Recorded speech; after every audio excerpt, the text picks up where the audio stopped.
So tonight brings us to Judges, chapter 6 through 8. Gideon is one story. It's a lot of material, but I think it's best to cover it in one lesson. And so we had our first Judges last time, which was before our meeting, so a couple weeks ago. And we saw our pretty good judges to start: Othniel, Ehud, Shamgar, and Deborah. And we find no fault with those judges or the things really that they did.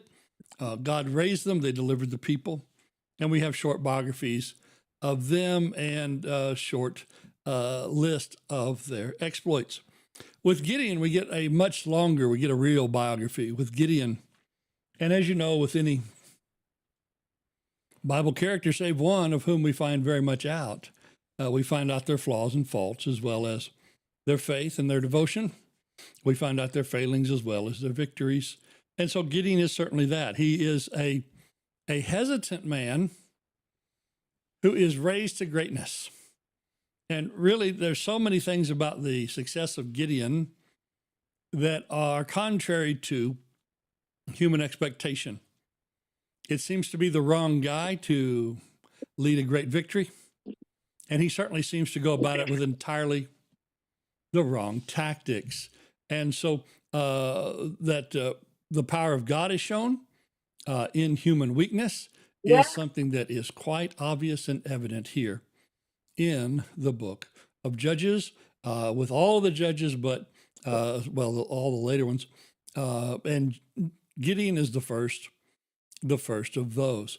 And so let's begin with the oppression that came by sin, which is so often the case with the judges. They don't live right. The people don't do right.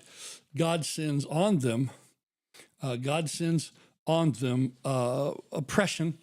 and then we'll see His power deliver them from it. So the oppression in Israel, beginning Judges 6. Now the sons of Israel did evil, what was evil in the sight of the Lord. And the Lord gave them into the hands of Midian 7 years. The power of Midian prevailed against Israel.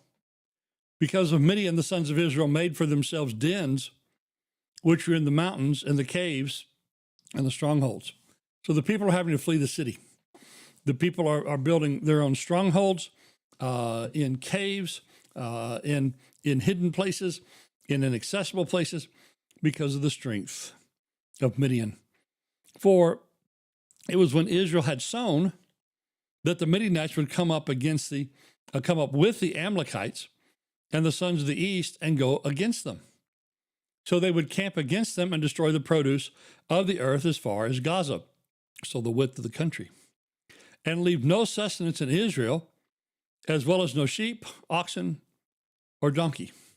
So they take the crops and they take the animals, and they just kind of used Israel as their own piggy bank of supplies, and they would go stock up their larders at the cost of Israel.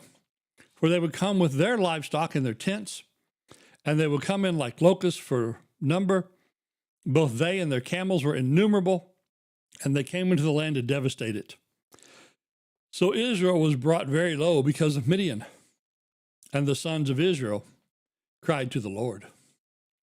Now it came about when the sons of Israel cried to the Lord on account of Midian, that the Lord sent a prophet to the sons of Israel, and he said to them, "Thus says the Lord, the God of Israel, it was I who brought you up out of Egypt and brought you out of the house of slavery. I delivered you from the hands of the Egyptians and from the hand of all your oppressors, and dispossessed them before you and gave you their land. And I said to you, I am the Lord your God. You shall not fear the gods of the Amorites in whose land you live. But you have not obeyed me." And so the Deuteronomic blessings, do well, honor God, he will bless and honor you. And the curses also of Deuteronomy, depart and you will be cursed, have come to the negative side. They've not honored God. They have not worshiped God. They have acted more like the land, the people of the land that was dispossessed. and God has sent upon them this great hardship. And so that unknown prophet who comes and says, "Thus saith the Lord," one of the common refrains of all the prophets, because God sent them and they didn't have their message, but God's. And so this unnamed prophet tells them the facts. Well, that will cause them hopefully to think and to repent. And in their crying to the Lord, it would be not just lament over what they're lacking, but also lament and sorrow for their sins.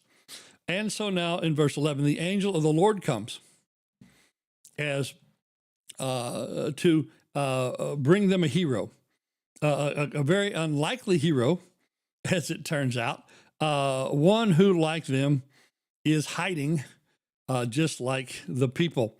And so verse 11, the angel of the Lord came and sat under the oak that was at Oprah, and which belonged to Joash the Azabarite, and his son Gideon, who was beating out wheat in the winepress in order to save it from the Midianites.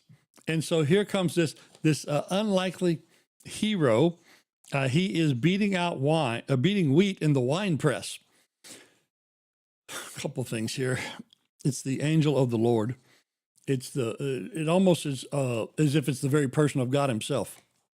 So many times this angel of the Lord, the angel of Jehovah, is thought to be a pre-incarnate version of Jesus, the second person in the Godhead. And it's quite likely so, but I don't know if we can be super dogmatic about that. But it is God's personal visitation in the form of his angel to see these people. And it tells us the location and the genealogy of the one who is called. As we've often mentioned, the Bible, although people dismiss it as fairy tales and myths, it doesn't read as a fairy tale. This is not once upon a time in a land far away. This is this man Gideon, the son of that man Joash, in that city under that oak tree by that wine press. And so in those days, that was a findable location. That is something that you could go search for. Go to that town, start asking around for that family, and get out there and you could find their farm and you could find their wine press. The other thing about it is, I can't think of hardly any place less suitable for beating out the grain, beating out the wheat, the winnowing of it, than a wine press.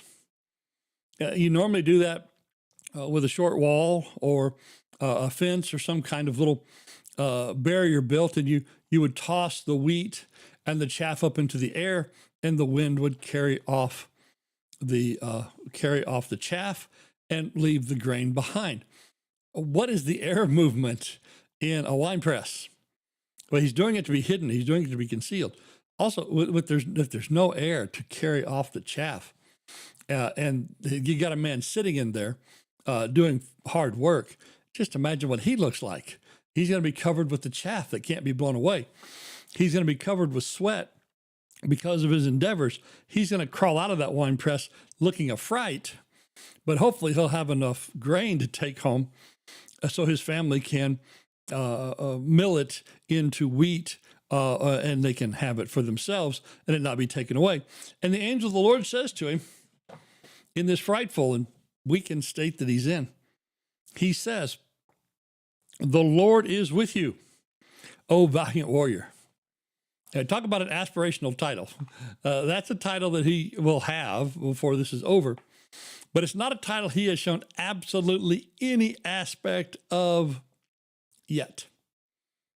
He hasn't been valiant. He won't be valiant for quite a bit more of this story. And he's certainly not at this point much of a warrior. It kind of reminds us of what Paul said when he was at his trial. He said, "The Lord stood with me and strengthened me." And so in this case, it is the angel of the Lord not just standing with Gideon, but literally grabbing him by the hand and making him stand up. And now he's going to hand walk him through all that comes, because again, Gideon, we would have never chose this man. He was hesitant from the start and shows hesitancy throughout most of the first part of the story. Verse 13, Gideon said, "Oh my Lord, if it is the Lord is with us, why then has this happened to us?" Well, that prophet just told you, man. That prophet had told you that you weren't being faithful. Where are all his miracles about which our fathers told us about, saying, did not the Lord bring us from Egypt? Yeah, he did, right? But you're not following the one who at Sinai gave you instructions. But now he's abandoned us and given us to the land of Midian. And so where are the miracles? Okay, this is not how you want your leader to start. I don't know that necessarily disqualifies your leader. Obviously here it didn't, because they're a bit hesitant from the beginning. But it's not off to a good start. He's asking doubtful questions. And the Lord looked at him and said, go in this your strength and deliver Israel from the hand of Midian. Have I not sent you? So I'm here to tell you to go do it. You've got the power because I told you you do. And I am commissioning you to this. So go take care of it. And he said, Lord, how shall I deliver Israel? Behold, my family is the least in Manasseh, and I'm the youngest of my father's house. Well, isn't it so often that God chooses that which the world would not esteem? He chose by Gideon's own, and now this might be a bit of downplaying because he didn't want to do it. But he said, I'm from the least of the families, and I'm the youngest one. Didn't he remember the story of Joseph? Who did God pick? Well, not the youngest one, but close to. Anyway, it doesn't seem to matter to God, even when we say, you can't mean me. I can't be the one that you intend to do this with. Well, it's God's power, not yours. God will work through his chosen vessel. His chosen vessel's Gideon. But the Lord said, surely I will be with you. There you go.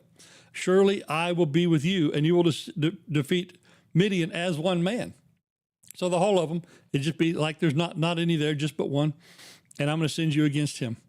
If now, Gideon says, I have found favor in your sight, then show me a sign that it is you who speak to me. So show me a sign. I need to see a sign. Please do not depart from here until I come back to you and bring out my offering and lay it before you. And he said, I will remain until you return. He didn't ask for an offering. He didn't ask for a sacrifice. He's not going to refuse it. But Gideon here is wanting a sign, and he wants to bring him an offering. So verse 19, then Gideon went in and prepared a young goat and unleavened bread from an ephah of flour. And he had put the meat in a basket and the broth in a pot. And he brought it out to him under the oak tree and presented it to him. And the angel of God said to him, take the meat and unleavened bread and lay them on this rock and pour out the broth. Okay, so he did. And the angel of the Lord put the end of the staff that was in his hand and touched the meat and the unleavened bread. And fire sprang up from the rock. That's not what rocks do, but it is when God tells them to. And the fire sprang up from the rock and consumed the meat and the unleavened bread. And the angel of the Lord vanished from his sight. So he's seen a sign. He was given a sign. He asked for a sign. He was given a sign right in front of his face. And then the angel disappears. When Gideon saw that he was the angel of the Lord, he said, alas, O Lord God, for now I have seen the angel of the Lord face to face. And the Lord said to him, peace be to you, do not fear. You shall not die. And so the being in the presence of God is a fearful and unnerving thing. And Gideon evidently fears to death, but it was God's calling. It was God's assurance to him. God did not use that same power of the fire from the staff to destroy, but to accept and to confirm and to encourage. So there Gideon built an altar to the Lord and named it, The Lord is Peace. To this day, it is still in Ophrah of the Asbarites. And so that altar is still there on the family property at the time of the writing of the book of Judges. So here is our unlikely hero. And he's told what to do, and he's given a sign, and he starts. But it's still hesitant. It's still hesitant. The same hesitancy and cautiousness and that had him hiding in the wine press now has him, well, that kind of informs his interactions with God and his neighbors. And so he's going to go and tear down the altar of Baal. Verse 25, now on the same day the Lord said to him, he said, take your father's bull and a second bull, even 7 years old, and pull down the altar of Baal, which belongs to your father. Oh, your dad's Baal. And so we have idolatry in the house here of the deliverer. You know, that instruction to King Hezekiah that's so famous from Isaiah, set your house in order, for you're about to die. Set your house in order. That is, what if we were given that instruction? What will we need to start cleaning up? Hopefully we don't have any Baal pillars. I mean, if you do, it's probably in the backyard, because I haven't seen it driving by any of y'all's houses. But Baal pillars, yeah. And big enough that it takes 2 oxen to pull it down. Yeah. That's the idolatry the people have got into. They're violating the first commandment, the second commandment, who knows how many more. Pull down the altar of Baal, which belongs to your father, and cut down the Asherah beside it. The Asherah is normally a pole. The Asherah was dedicated to the stars, and it's the sort of the queen of heaven. So Baal was the male god, and he was represented with a bull. And then the Ashtoreth, that is the female deity that accompanies so many times. And normally there's a tall pole, imagine something like a flagpole with a carving on top, but it's a pillar or a pole nearly all the time. And it says instead, and build an altar to the Lord your God on top of this stronghold in an orderly manner. And take a second bull and offer a burnt offering with wood of the Asherah which you cut down. So that tall wooden pole, that's your firewood for the offering. Then Gideon took 10 men of his servants and did as the Lord had spoken to him. And because he was too afraid of his father's household, again, he's the youngest brother, and maybe they don't appreciate him messing up their stuff. He was too afraid of the men of his father's household and the men of the city to do it by day. He did it by night. So again, here we see that hesitancy. And then he is confronted about that and ends up from that, being told, and I think I've got the wrong title there for verses 33 to 5. Nope, sorry, we do have that there. Correct. Well, let's just read down to that then. Verse 28, I'm reading the wrong place on my page. I got my title slide right. I'm at the wrong place on my page. Verse 28, when the men of the city rose up early in the morning, behold, the altar of Baal was torn down. Yeah. So when they show up for morning prayers or whatever, their thing's gone. And the Asherah that was beside it was cut down. And there's remnants of a bull there. The second bull was offered on it, which had been built.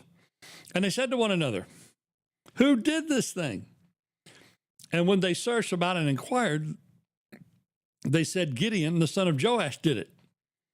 So the men of the city said to Joash, bring out your son that he may die. Now, they don't seem to want to be delivered yet, do they? They're well into their idolatry. They don't recognize the deliverance has started. They're clinging to their ways that are not in God. So bring out your son that he may die, for he has torn down the altar of Baal. And indeed, he has cut down the Asherah, which was beside it. And so that's their version of blasphemy laws. You've desecrated our God. You can always tell when somebody's violated a blasphemy code because people get mad about it. You know, it's like, well, we don't have blasphemy codes in this country, but we do. There's certain moral things that if you speak out against, people will speak out against you. There's certain things that people were to take out of the way, people would get mad about it. And basically, it's blasphemy laws. Well, they think that Gideon is blasphemed. And so death to the blasphemer, the one who desecrates our idol. But his father now stands up. Joash said to them all and stood against them, will you contend for Baal, or will he deliver him? Whoever will plead for him shall be put to death by morning. If he is a god, let him contend for himself, because someone has torn down his altar. So let Baal be a big boy and take care of it himself. It's sort of what Elijah will many generations later do when he confronts the prophets of Baal on the mountain. And so he stands up and says to them, let Baal do his own arguing. Therefore, on that day, he called him Jerubbaal, that is to say, let Baal contend against him. And so Gideon now has a new name, the one who contends with Baal, or the one that Baal should contend with himself. So now the army's called. Got to that a little too early a while ago. Now the army's called, verse 33. Then all the Midianites and the Amalekites and the sons of the east assembled themselves, and they crossed over and camped against the valley of Jezreel. So the Spirit of the Lord came upon Gideon, and he blew a trumpet, and the Ashbarites were called together to follow him. He sent messengers throughout Manasseh, and they were called together to follow him. And he sent messengers to Asher and Zebulun and Naphtali, and they came to meet him. So the savage hordes have assembled for their yearly plundering of the people, and Gideon has called the people of these 4 tribes in the area to come and fight. But now we see him in his most famous case of hesitancy, his testing of God with the fleece. Then Gideon said to God, if you will deliver Israel through me as you've spoken, if you'll do what you've spoken. Okay. When is it ever appropriate to say, God, if you'll do what you say? Now, God will do what he says. Sometimes we expect him to do it in a different way or at a different time, but God will do what he says. And so here, Gideon, if you will deliver as you've spoken, behold, I will put fleece of wool on the threshing floor. If there's dew on the fleece only, and it is dry on the ground, then I will know that you'll deliver through me as you've spoken. And so I'm going to put some fleece down, and God, when the dew falls, let none of it fall, or let it only fall on the fleece. Let only the fleece be wet with dew. And of course, that's not going to happen. Dew covers everything. And so it was. When he rose early the next morning and squeezed the fleece, he drained the dew out of the fleece, a bowl full of water. I don't know how big the fleece was, but that sounds like it was quite a bit of water. Then Gideon said to God, don't let your anger burn against me. Well, okay, if I was God, I might start having a little anger burn here. But Gideon goes again, don't let your anger burn against me, that I may speak once more. Please let me make a test once more with the fleece. Let it now be dry only on the fleece, and let there be dew on the ground. And so God did that night, and it was dry only on the fleece, and the dew was on the ground. Well, so what is this? How many signs? The angels appeared and talked to him. That's a sign. The angel had the offering consumed. That's a sign. Fleece once, fleece twice, sign. 4 signs already. And I guess now Gideon is finally ready to go. But again, as we said, we would never have picked this guy. Well, we'd also never would have picked this way. When Gideon sent out the message for the other tribes to come, a lot of them came. A goodly number of them came. And I actually got the calculator out and ran the math. Gideon is going to send 99.1% of them home. You don't normally do that with the army. You don't normally send 99% of them home. I mean, there's always a few who don't want to be there. There's always a few that's, malcontent type guys you best leave behind. There's always a few people incapable or whatnot. The army doesn't just take everybody. They got a few standards, but nobody sends back at 99%. Then Jerubbaal, that is Gideon, chapter 7. And all the people who were with him rose early and camped beside the spring of Harod, or Harod. And the camp of Midian was on the north side of them by the hill of Morah in the valley. Again, not in a land far away, but in these actual places. And the Lord said to Gideon, the people who are with you are too many for me to give Midian into your hand. I would think you'd want as many as possible. If I want to get somebody given in my hand, I want to take the big crowd. He said, nope, there's too many for me to give you a victory. For Israel will become boastful, saying, my own power has delivered me. Boy, don't we know about people who think they've done it. It's their accomplishment. They're the ones. Now, therefore, proclaim in the hearing of the people, whoever is afraid and trembling, let him return and depart from Mount Gilead. So if you're kind of afraid to be here, just go ahead and go on home now. No problem. So 22,000 people returned. but 10,000 remained. And so basically a third leave, or excuse me, 2/3 leave, a little over 2/3 leave, 1/3 remains. We're later going to find out that Midian has 135,000. When the enemy outnumbers you 4-1, you don't send 2/3 of your guys home. And so now that he's got 10,000, it's over 13-1, the number of soldiers with the oppressors. And then the Lord said to Gideon, the people are still too many. It doesn't seem too many to me, Lord. No, bring them down by the water, and I will test them for you there. So God makes his test. Therefore it shall be that he of whom I said to you, this one shall go with you, he shall go with you. But every one of whom I say to you, this one shall not go with you, he shall not go.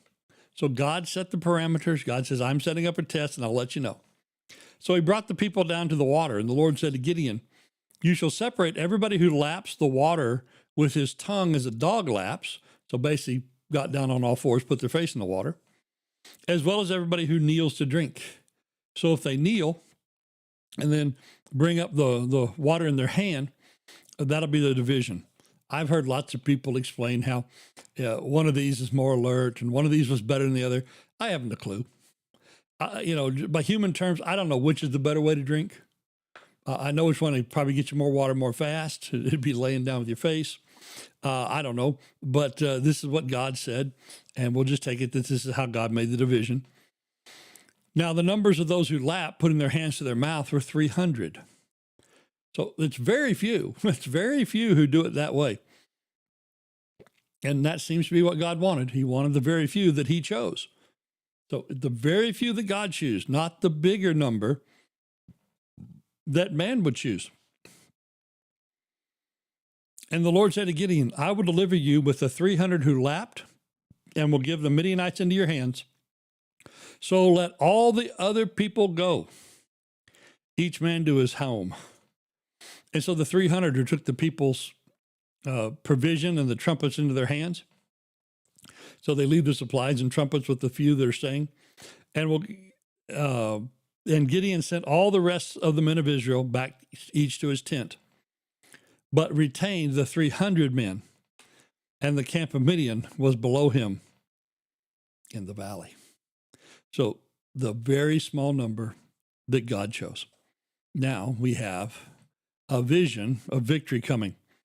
Verse 9, now the same night it came about that the Lord said to him, arise and go down against the camp, for I have given it into your hands. But if you're afraid to go down, I wonder why he thinks he might be afraid to do something. If you are afraid to go down, go with Purah, your servant, down to the camp, and you will hear what they say. And afterward, your hands will be strengthened that you will go down against the camp. So he went down with Purah, his servant, to the outpost of the army that was in the camp. And now the Midianites and the Amalekites and the sons of Esh were lying in the valley, as numerous as locusts. With their camels were without number, and numerous as the sand of the seashore. And when Gideon came, behold, a man was relating a dream to his friend. And he said, behold, I had a dream. A loaf of barley bread was tumbling into the camp of Midian, and it came to the tent and struck it so it fell. So a loaf of bread knocked over a tent, and it turned upside down so that the tent lay flat. His friend said, this is nothing less than the sword of Gideon, the son of Joash, a man of Israel. God has given Midian into the camp and all the camp into his hand. So there's at least the fifth sign that this man, hearing the interpretation of the dream, says it's Gideon, the man of Israel, that God has given the victory to, and he's given over the whole camp. When Gideon then hears about that, when Gideon heard the account of the dream and its interpretation, he bowed in worship. Finally, right? He seems to finally have gotten it. And he returned to the camp of Israel and said, arise, for the Lord has given the camp of Midian into your hands. Well, he's been telling you that the whole time. But now with sign 5, he's finally on board with it too. And so he divided the 300 into 3 companies. So we divide the 300 even further. And he put trumpets and empty pitchers into the hands of all of them, with the torches inside the pitchers. And he said to them, look at me and do likewise. And behold, when I come to the outskirts of the camp, do as I do. When I and all who are with me blow the trumpet, then you also blow the trumpets all around the camp and say, for the Lord and for Gideon. So Gideon and the 100 men who were with him came to the outskirts of the camp at the beginning of the middle watch. And when they had posted the watch, they blew the trumpets and smashed the pitchers which were in their hands. When the 3 companies blew the trumpets and broke the pitchers, they held the torches in their hands, and the trumpets in their right hand were for blowing, and they cried, the sword of the Lord and for Gideon. Each stood in his place around the camp, and the army ran, crying out as they fled. When they blew 300 trumpets, the Lord set the sword of one against another, even throughout the whole army, and the army fled as far as Beth Shittah towards Zerath, as far as the edge of Abel Maloth by Tabah. And so these men react in total fright. These men react in an irrationally scared way. The terror of the Lord was upon them. Some have explained that they would have thought that behind each one of those torches and each one of those trumpets was a full company of men. And so maybe they would have thought that there's, 100 times more people coming than they actually were. But Gideon and his men didn't go in the camp. They stood at the edge of the camp, just waving and shouting and blowing. And the fear of the Lord is what defeated these people. The terror of the Lord came upon them, and they fell by their own swords, attacking each other in the night, just it seems like stabbing at any shape that went by, fearing it was the enemy, when actually it was their allies. So verse 23, the men of Israel were summoned from Naphtali and Asher and Manasseh. So now those guys who were sent back to their tents are now called back in, and they pursued Midian. Gideon sent messengers to all the hill country of Ephraim. Come down against Midian and take the waters before them as far as Beth Barah and the Jordan. And so get in front of these guys and block the pathway across the rivers, hold the river fords. So all the men of Ephraim were summoned, and they took the waters as far as Beth Barah and the Jordan. And they captured the 2 leaders of Midian, Oreb and Zeb, and they killed Oreb at the rock of Oreb, and they killed Zeb at the winepress of Zeb. Hey, it's good to know, guys, you're going to go into Israel, and people are going to have memorials to you. People are going to remember you. Oh, yeah, the memorial is the place you died.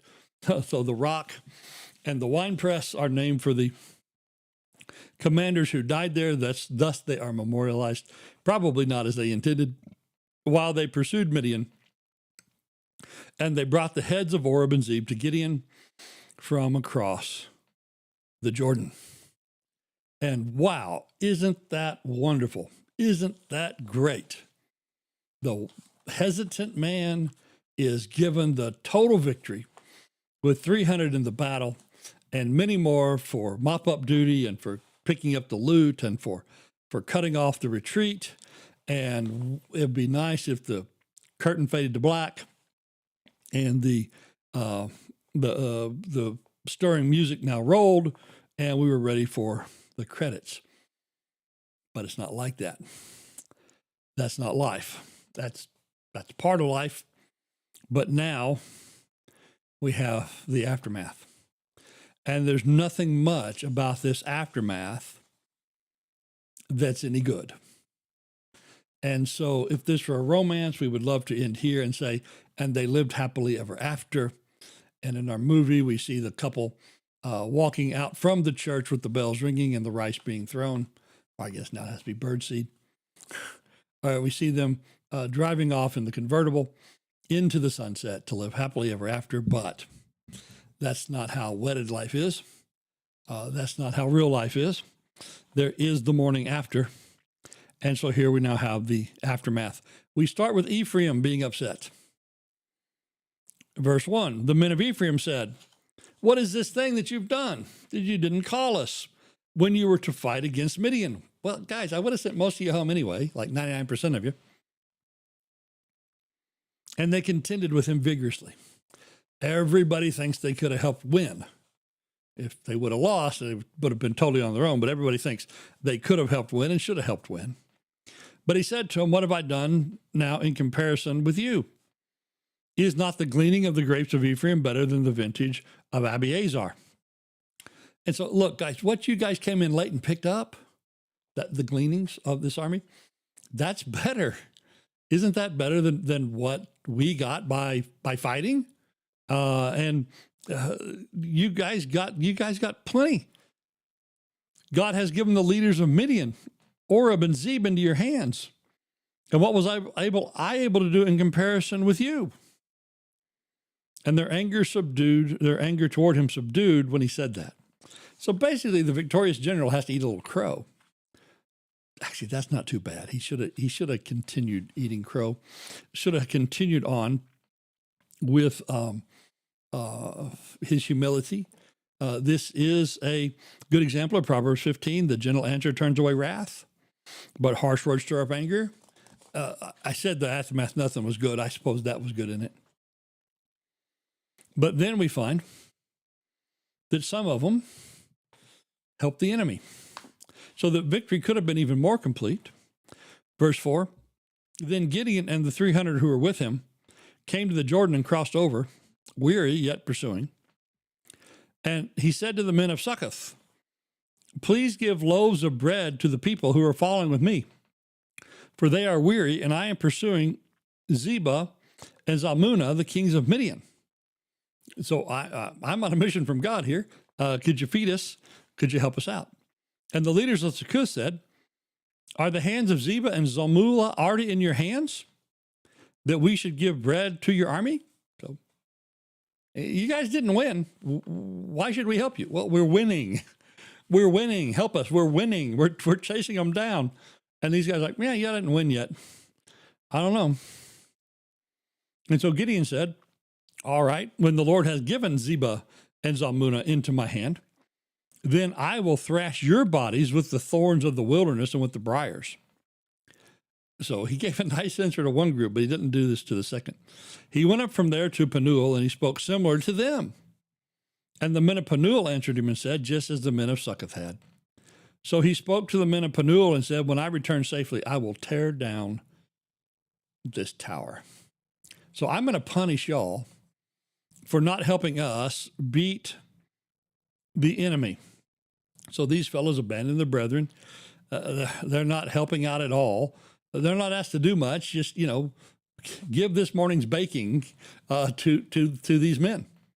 They're not asking to carry off loot. They're not asking for the treasures of the city.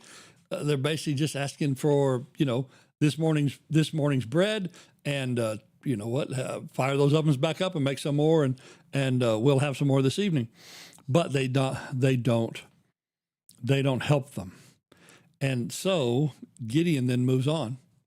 Verse 8, now Zebah and Zalmunna were near Karkor, and their armies with them, about 15,000 men, all who were left of the entire army of the sons of the east, and the fallen were 120,000. So, yeah, as I said earlier, they had 135,000, and they have lost the vast, vast majority of it. What is that? Something like 1 in 6 or 1 in 8 men left. But it's still a sizable force. But they've run. They're going to be low on supplies. They're going to be, if Gideon and his guys are tired, they're going to be tired as well.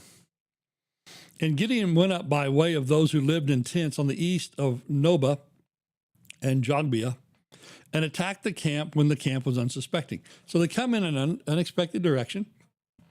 These guys probably thought they at least had a day of safety. They have made some distance between Gideon and his people, but not enough. And so while Zebah and Zalmunna fled, he pursued them and captured the 2 kings of Midian, Zebah and Zalmunna, and routed the whole army. Then Gideon, the son of Joash, returned from battle by the ascent of Heres.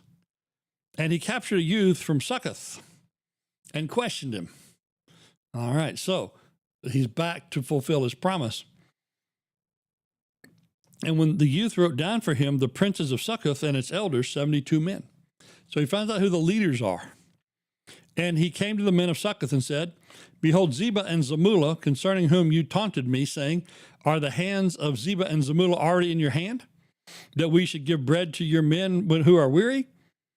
He took the elders of the city and thorns of the wilderness and briars, and he disciplined those men of Succoth with him. And he tore down the tower of Penuel, and he killed the men of the city. And so in one place, he scourged the elders. At the second place, he tears down their defenses, and he kills the men of the city. So I'm not sure if there were less of them or they tried to fight him, or why there's a little bit of a difference there. Maybe they were even worse. And so verse 18 continues, Then he said to Zebah and Zamullah, What kind of men were they whom you killed at Tabor?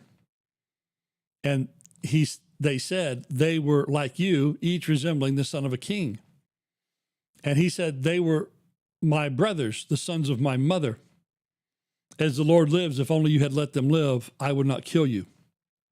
So he said to Jether, his firstborn, Rise and kill them. But the youth did not draw his sword, for he was afraid, because he was still a youth. Well, his daddy was afraid the whole time, it seems like, right up to the end. But his son doesn't do the killing. And so then Zebah and Zalmunna says, Rise up yourself and fall on us. For as the man, so is his strength. So if you're a man, do it. He did it. So Gideon arose and killed Zebah and Zamullah and took the crescent ornaments which were on their camels' necks. And so Gideon lost some brothers. They said, They look like you. He said, Yeah, those were my brothers. And so I would have spared you, but now I'm not, because you killed my brothers. And so this is just not a great ending, is it? It's a great, great victory that God had the patience to work through patiently through this hesitant man. But it's just kind of icky. I know that's a heavy, big theological word. It's icky as it ends. And then we get the part that's sort of good and bad too, and kind of just unsettling. And so much of the book of Judges is just kind of be unsettling. So the men of Israel said to Gideon, Rule over us, both you and your son, also your son's sons, for you have delivered us from the hands of Midian. But Gideon said to them, I will not rule over you, nor shall my son rule over you, but the Lord shall rule over you. All right, well, that's the way it was supposed to work, right? They didn't have a king. They're wanting one even from these early days. He says, no, God is your ruler. Follow the law. Follow God. Yet Gideon said to them, I would request of you that each one of you give me an earring from his spoil. Well, that army they took had a lot. And it says they had gold earrings because they were Ishmaelites. And they said, surely, we can give that to you. No problem. We just grabbed it off those dead guys. We're not much attached to it. Here, have a tribute. And so they give him the gold earrings from these armies that they had just captured. And they said, we will surely give them. So they spread out a garment, and every one of them drew an earring there from his spoil. So everybody pulls in out of his pocket or out of his bag, and they fill up the blanket. And the weight of the earrings that he requested was 1,700 shekels of gold, beside the crescent ornaments and the pendants and the purple robes, which are on the king of Midian, and beside the neck bands, which are on the camels' yokes. Well, 1,700 shekels doesn't mean a lot to me, but except that it sounds like a lot. Well, it turns out it's about 50 pounds. 50 pounds of gold. That I can wrap my head around a little bit at least. So Gideon made it into an ephod. All right, now, if we're not familiar with the word ephod, that may not sound like much, but he takes those royal robes that just would have been the finest quality materials that you could have, and he's got it from these kings, and so he repurposes that fine cloth and has it made into an ephod. An ephod is what the priest wore. He's going to end up with a set of priestly garments that rivals the high priest, with the gold and with the quality of material that he has just captured. And he placed it in his city, Orpah.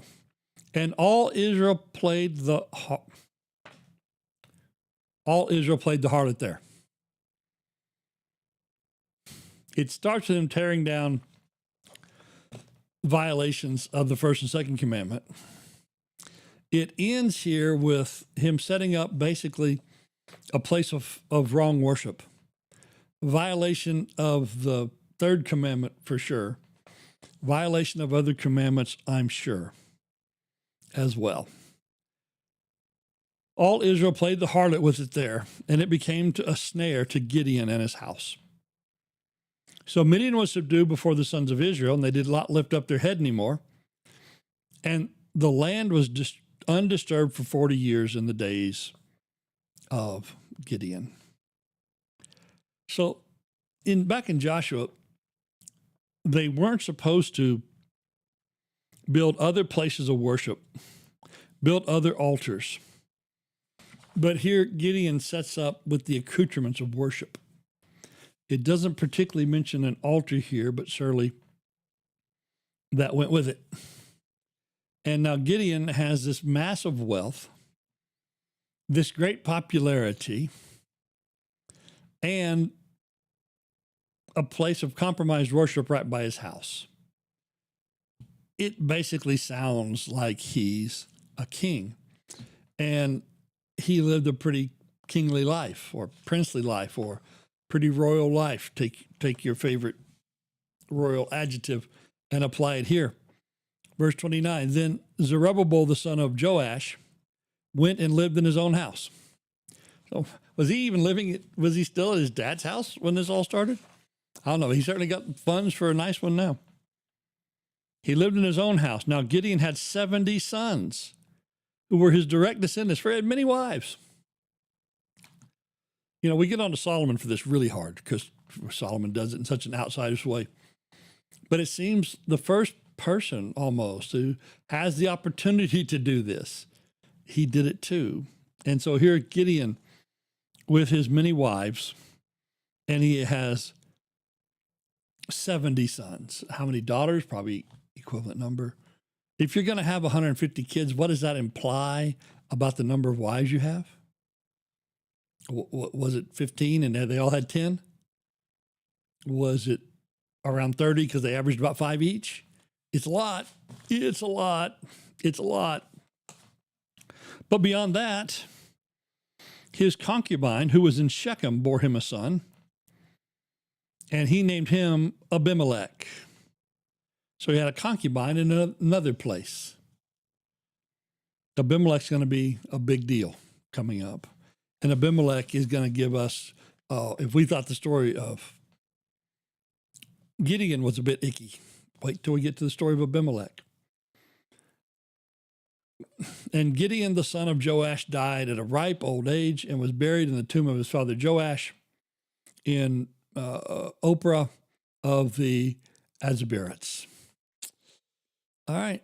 So here he was, effectively royalty, doing all the things that the bad kings do with false and corrupted worship and excess. And then we have the stumbling block. Verse 33, then it came about as soon as Gideon was dead, the sons of Israel again played harlot with the Baals, and they made Baal-Berith their god. Thus the sons of Israel did not remember their Lord, the Lord their God, who had delivered them from the hands of their enemies on every side, nor did they show kindness to the house of Jerubbaal, that is Gideon, in accord with the good he had done Israel. And so for his faults in his kingly life, the inspired text said he did good for them, and he was not honored for that. I wonder if maybe, they just weren't kind of tired of him and his many, many sons before it was over. But that effort that he made, and oh goodness, what are you going to do with that? That's right. That becomes a centerpiece in the Baal worship that's coming. And so now we're back to not just violating Commandment 3, but certainly 1 and 2 as well. And so here we have kind of the unsettling story of Gideon, because in the book of Judges, aren't they just about all unsettling stories? And aren't we going to be glad when we can get to the end of the book of Judges, and we'll have the book of Ruth, which is the story of a family doing better. Not real well all the time, but a family morally for sure doing better than this. And we'll be glad to see it. But anyway, that's the story of Gideon. But Abimelech was introduced, and soon we will be talking about him.